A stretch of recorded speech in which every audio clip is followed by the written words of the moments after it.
Remember those tractors that made you shake your head in disbelief? The kind that would sink in the mud before you even had a chance to make it past the barn? Well, welcome back, folks. And today we're talking about the 10 worst American tractors ever created, focusing on the older models from the 1900s that left farmers frustrated. We'll share some interesting specs and plenty of cautionary tales. You ready for a trip down memory lane? Well, let's dive right in and relive those notorious breakdown beauties. Number 10, the Ford 8N. The Ford 8N debuted in 1947 as a successor to the legendary 2N and 9N, riding on the promise of Henry Ford's engineering magic. At first glance, folks loved its 4-speed transmission, an improvement over the earlier 3-speed design. The specs looked great on paper, about 23 horsepower on the drawbar, a 4-cylinder L-head engine, and a 3-point hitch system that was revolutionary for the time. Initially, it felt like you couldn't go wrong with the Ford 8N in your barn. However, as many discovered, this little tractor had a habit of turning a routine day into a headache. For starters, it liked to get stuck in the field when the soil was even mildly damp. The standard rear tires were often inadequate for heavier work, especially if you tackled large acreage. People tried all sorts of homemade solutions, like wrapping chains around the rear tires, but it just didn't always solve the fundamental traction issues. Then came the engine problems. The L-head engine design was simple, which was supposed to be a plus, but owners complained about constant overheating if they didn't keep the cooling system in top condition. Radiators clogged with dirt far too easily, and a smaller fan belt had a way of slipping just enough to compromise cooling capacity. And let's not forget the front-mounted distributor, which had an uncanny knack for letting water in on damp days, sending your ignition system into a frenzy. In reality, the Ford 8N broke hearts because it was supposed to be so darn good. It sold in droves, meaning thousands of farmers pinned their hopes on it, only to face daily struggles with breakdowns and subpar performance in challenging ground conditions. If you grew up hearing Dad or Grandpa curse under the hood of a tractor, there's a good chance it was the 8N. Number 9, the Chalmers Model WC.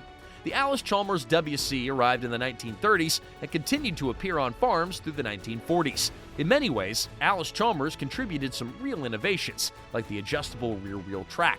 It's also fairly compact, boasting a 201 cubic inch 4-cylinder engine that could put out around 22 horsepower on the drawbar. Initially, farmers gravitated toward this model for its affordability and the idea that it was a step up from pulling a horse-drawn plow.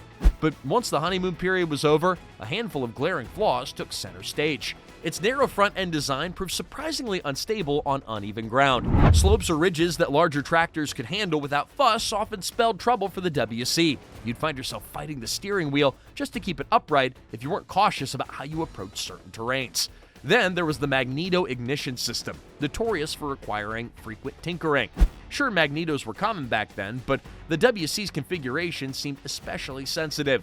On a dusty day, the magneto might decide to misfire, turning a leisurely day of plowing into a headache of cleaning contacts and wiggling wires. And if you wanted electric start, well, you had to pay extra, which not everyone could afford back in that era. Maintenance also became a chore with the WC. Parts availability was not as broad in certain regions, meaning that a relatively small repair, like a damaged power takeoff or PTO shaft or a cracked manifold, well, that could sideline you for weeks until a supply truck could roll in. Plus, the seating arrangement, while considered modern at first, eventually led to backaches because of the poor shock absorption and the tractor's tendency to bounce around on rough terrain. So while the WC definitely had historical significance, many owners came to associate it with a more stubborn operation and near constant maintenance than with the joys of modern farming. Number 8, the John Deere 5055E. The John Deere 5055E might be a bit newer relative to some of the classics on this list, but it's had its fair share of challenges that echo the woes of older tractors. Introduced in the 21st century, the 5055E boosts a 3-cylinder, 2.9-liter PowerTech engine with around 55 horsepower. At first glance, it looks like a sturdy utility tractor, especially for small to medium-scale farm operations. Folks expected reliability from the John Deere brand. After all, the company built its reputation on tough, dependable machines. But then came the stories of endless electrical gremlins that left owners scratching their heads. Fuel gauges giving false readings, and dash lights flickering like a haunted house on Halloween. It was all becoming too common.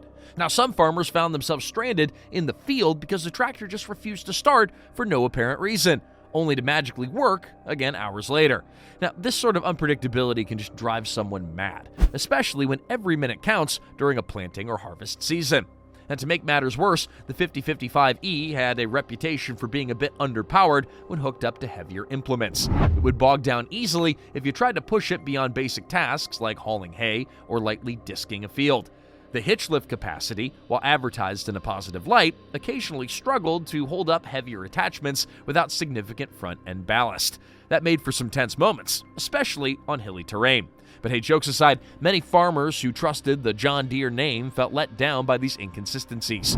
Parts were often expensive, and the complexity of modern electronic systems meant that you couldn't simply grab a wrench and fix it yourself in the barn. Sure, it's a far cry from the classic nightmares of the 1900s, but in its own right, the 5055E carried on the tradition of testing a farmer's patience and wallet beyond the breaking point.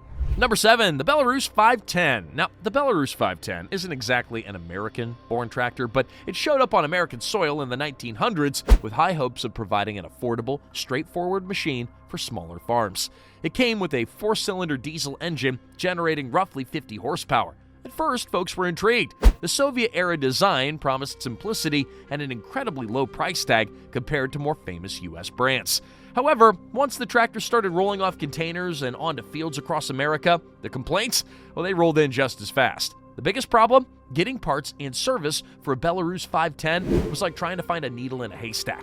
You combine that with cryptic manuals that seemed to have lost something in translation, and you had a recipe for serious downtime whenever something went wrong. And trust me, something always went wrong.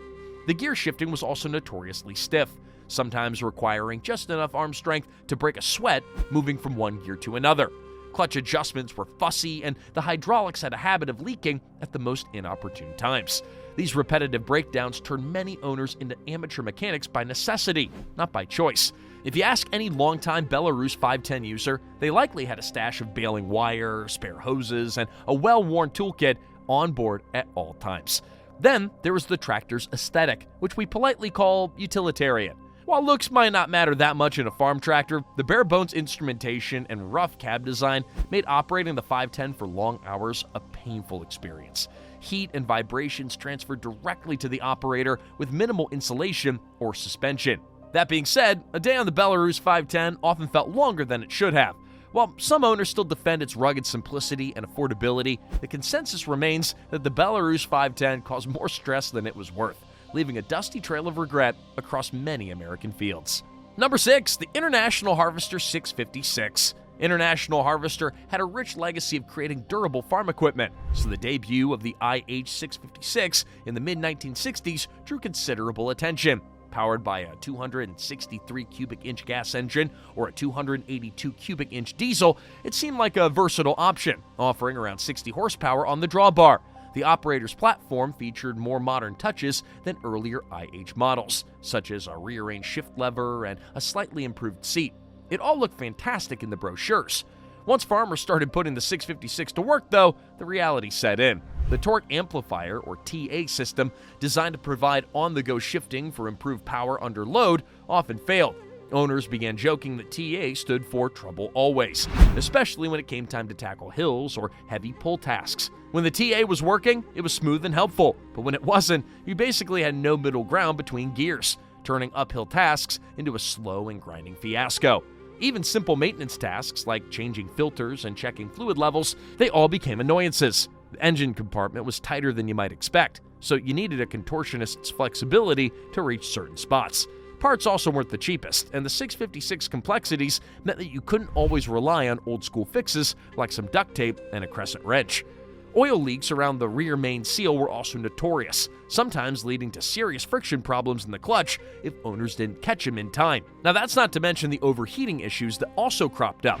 The radiators in old 656 models tended to collect debris like magnets. Once the engine heated up, you better hope that you had a spare water pump or at least some coolant on hand. Truth be told, the 656 turned plenty of dreamers into cynics, leaving behind many a farmer muttering, "So much for International Harvester's reputation." These days, the 656 is remembered more for its headaches than the promise that it once held. Number 5, the Oliver 1755. The Oliver 1755 was introduced in the late 1960s, promising a robust platform with horsepower in the mid-80s range, courtesy of a Waukesha-built diesel or gasoline engine. With a full platform design and an improved hydraulic system, it appeared to be an excellent option for medium-scale farming. Oliver, a brand synonymous with solid engineering, had plenty of faithful supporters who believed the 1755 would set new standards in the field. But unfortunately, the illusions of reliability quickly dissipated. One of the most persistent complaints involved the engine's tendency to develop severe crankshaft and bearing issues, often prematurely. A well-maintained 1755 might run smoothly for a while, but once those bearings started to wear, you were in for some very expensive repairs. Quite a few owners learned this lesson the hard way, hearing unsettling knocks and rattles that signaled impending doom for the engine. Power in the 1755 also felt inconsistent. On paper, it looked competitive with other tractors in its class, but in actual field conditions, especially when pulling heavy loads like large planters or big discs, it seemed to lug down more quickly than rival brands. Some believe the transmission's gearing wasn't well matched to the engine's power curve, making it tough to find that sweet spot when working on hilly or uneven terrain. And then there was the dreaded hydraulic system. Though marketed as modern and capable, it suffered from frequent leaks and relief valve failures. The steering could suddenly stiffen or lock up if hydraulic pressure dropped, a terrifying experience if you were heading downhill with a wagon in tow. The Oliver 1755's fancy features turned into liabilities that tested your patience and your pocketbook. Today, it stands as a cautionary tale that even a reputable name can produce a dud now and then, leaving owners to wonder how something so promising could end up being so problematic. Number 4, the JCB FasTrack 2155. The JCB FasTrack 2155 is a curious case. Known for its sleek styling and higher road speeds, thanks to its fully suspended chassis and truck-style disc brakes, this British-born machine found its way to American fields, especially in the 90s and early 2000s. It was powered by a 6-cylinder Perkins engine, kicking out about 150 horsepower. It promised to do double duty, handle field tasks, and zip along highways faster than traditional tractors. It sounded like the best of both worlds. Reality did set in, though, once farmers tried to use the FasTrack 2155 as their primary field tractor. A complicated suspension system that made it a dream on paved roads, well, it turned into a maintenance nightmare. Oil leaks in the suspension cylinders were frustratingly common, and the specialized parts, they weren't exactly cheap or easy to source at your local farm supply store. Additionally, the tractor's weight distribution made it a bit front-heavy. Now, that might be acceptable on even ground, but if you take it off-road, especially across hills, you could feel the front end diving or slipping at the worst moments. And then there were the electronics. The 2155 had more electronic controls than many farmers were used to. While advanced features like load-sensing hydraulics and electronic hitch control sounded convenient, they could spell disaster if a sensor went rogue. Mechanics were scratching their heads, diagnosing error codes that may as well have been in a foreign language. And with JCB not as widespread in certain rural pockets of the U.S., getting an expert to fix these systems wasn't always straightforward. Many who bought the FasTrack 2155 found themselves longing for a simpler, more robust machine when real farming conditions got tough. Yeah, it turned head on the county road, but in the mud and muck of a demanding American field, it revealed weaknesses that overshadowed its fancy design. Over time, it joined the list of looks good on paper tractors that unfortunately left owners more exasperated than impressed. Number 3, the Farmall M. The Farmall M stands as an icon of the 1940s and 50s, boasting a 264 cubic inch 4-cylinder engine that pushed about 34 horsepower on the drawbar. It became a staple on countless Midwest farms, with that legendary red paint and a versatile row crop design. It won the hearts of many, and it's often romanticized in old photos, with entire generations growing up on the seat of an M. But not every memory is a pleasant one. The Farmall M had a habit of being unwieldy if you tried to push it beyond moderate tasks. It wasn't exactly nimble when you had to navigate a smaller field or tight corners around barns. And speaking of navigating, its mechanical steering system could turn your forearms into Popeye if you spent all day wrestling the wheel. Fuel consumption was another sore spot. While many old tractors drank gasoline like it was going out of style, the M seemed particularly thirsty under a heavy load. If you were plowing all day, you better have ample fuel on hand. And then there was the issue of tricky starting. If you didn't keep the engine tuned perfectly, cold mornings would become a battle of choke adjustments, repeated cranks, and maybe a couple of muttered swear words before it roared to life. On top of that, the M's manually adjusted brakes could be an exercise in frustration. If you let the adjustment slip, your stopping power diminished in a hurry, making for some nail-biting moments on slopes or when towing loaded wagons. But hey, look, plenty of farmers have fond memories of the Farmall M, but an equal number recall the daily struggles of coaxing this big red behemoth into cooperating. In many respects, the M exemplifies the era's big and simple approach to farming, both for better and for worse. Number 2, the Minneapolis Moline G1355. Minneapolis Moline was the brand with a proud heritage, recognized for powerful row crop tractors that once competed with the likes of John Deere and International Harvester. Enter the G1355. Introduced in the early 70s as a high horsepower option, it featured a 585 cubic inch 6-cylinder diesel engine, delivering around 135 PTO horsepower. Now, on paper, it seemed like a beast ready to tackle large acreages with ease, but as owners soon learned, the G1355 became known for serious engine reliability issues. Its big diesel heart tended to overheat under load, especially if the cooling system wasn't meticulously maintained. The heads were prone to cracking, and once you had a cracked head, you were looking at a time-consuming and costly repair. Parts weren't exactly sitting on the shelves of every small-town mechanic shop either, and this just compounded the frustration. The transmission was another Achilles heel. It utilized a 3-speed power shift, over, direct, and under, which seemed innovative at the time, yet the mechanical aspects behind that power shift were notoriously delicate. If you didn't shift just right, or if the tractor was pushed too hard in over for sustained periods, you could fry the components. That led to expensive repairs and extended downtime, which spelled disaster for farmers in the middle of critical planting or harvesting seasons. And then there was a matter of comfort, or lack thereof. The G1355 sported a high operator's platform that vibrated and rattled, making long days in the seat feel twice as long.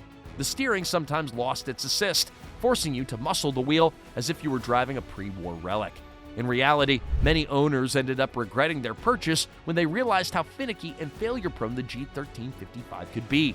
Nostalgia may paint it in a golden hue, but the reality was far less glamorous for those who dealt with its myriad of breakdowns. And number 1, the White 2105. The White Motor Corporation inherited a mishmash of brands, including Oliver and Minneapolis Moline, which led to some interesting hybrid designs. The White 2105, introduced in the mid-1970s, was supposed to merge the best features of its predecessors into a single, versatile tractor. Its 354 cubic inch Perkins diesel engine rated at about 105 PTO horsepower, and it sounded like a safe bet. The semi-power shift transmission was marketed as advanced, and the styling looked modern for the era. But unfortunately, the 2105 is remembered more for its mechanical pitfalls than its innovation. The transmission was complex enough that average farmers found it difficult to service without specialized tools or knowledge. Frequent shifting between ranges led to excessive wear, forcing owners into costly rebuilds earlier than they ever expected. Clutch problems also plagued many 2105s, often due to the fact that the engine's power band and the transmission gear ratios didn't quite mesh, creating extra stress. Adding to the woes of the tractor's flawed hydraulic system, leaks were commonplace, and the pump's capacity sometimes fell short when running demanding implements like front-end loaders. That meant that your loader could move at a snail's pace or struggle to lift heavier loads, turning a routine chore into a drawn-out ordeal. The cab, while more enclosed than other older designs, did little to dampen the engine's whine and vibrations, which made for a deafening experience during extended field work. Hey look, many owners felt hoodwinked by the promise of a modern, streamlined machine that could carry the legacy of Oliver and Minneapolis Moline into the future. Instead, what they got was a tractor that was finicky, fragile, and expensive to maintain. Over the years, the White 2105 earned its dubious reputation as one of the worst disappointments in the lineup. So if you ever see one rusting away behind a barn, it's probably there because someone finally gave up on fighting the endless breakdowns. These tractors remind us that maybe not every shiny innovation turns out to be gold. We hope the list jogged a couple of memories for you. Maybe you even wrestled with one of these yourself. Well, if you have, please let us know. And thanks for joining us on this nostalgic trip through the 10 worst American tractors ever made. If you're new to the channel, consider subscribing for more tractor talk, farming history, and equipment breakdowns. And let us know in the comments, again, if you've had any firsthand experience with any on our list. And we hope you found the video helpful. And remember, just sometimes the best lesson is learning what not to buy.